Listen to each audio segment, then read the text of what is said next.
尚未走出阿富汗阴影的美国又开始拉帮结伙秀肌肉。据外媒报道，四方安全对话机制成员国美国、日本、印度和澳大利亚于周四起首次在西太平洋举行为期4天的马拉巴尔联合军演。谈及演习目的，每人要时刻不忘将维护印太地区海上秩序挂在嘴边，但他们选择的演习地点及科目无不暴露其针对中国的意图。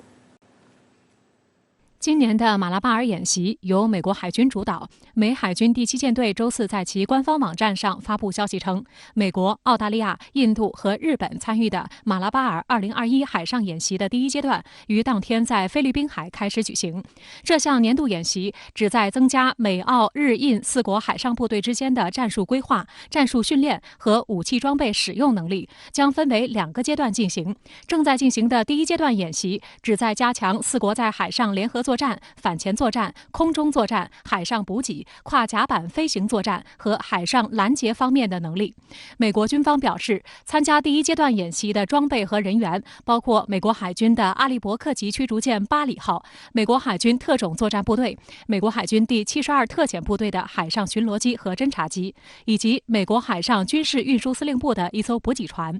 印度海军出动史瓦利克号护卫舰和卡德马特号反潜护卫舰参加演习。日本海上自卫队出动加贺号直升机航母、村宇号驱逐舰和不知火号驱逐舰参演。澳大利亚海军则出动瓦拉蒙格号护卫舰参加。参演的飞机预计将包括美印的 P8 反潜巡逻机和日本的 P1 巡逻机。马拉巴演习可以说是美国利用了这几个国家。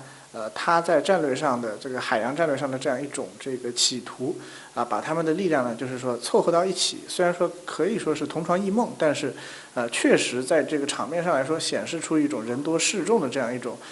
感觉，给美国人呢增添一种就是说虚无的一种信心。相比于其他国家的媒体，印度媒体对于马拉巴尔2021演习的关注度显得颇高。俄罗斯卫星通讯社引述俄学者库普利亚诺夫的话称，在印度眼中，演练打击水下目标是今年演习的关键组成部分，因为该国一直担心中国潜艇进入印度洋执行任务。印度斯坦时报称，印度海军正所谓专注于遏制中国日益增长的雄心，并发出一个强烈信号：北京在南海展示的力量不能出现在印度洋。而就在马拉巴尔演习开始前夕，美军印太总部司令阿奎利诺访问印度，与印国防参谋长拉瓦特、陆军参谋长纳拉瓦内、外交部长苏杰生等军方和政府高级官员密集举行会谈。据新德里电视台报道，在印度观察家研究基金会周3举行的一场活动上，阿奎利诺声称中国正在推进所谓军事扩张，以及印度在印中边境实控线所面临的挑战等，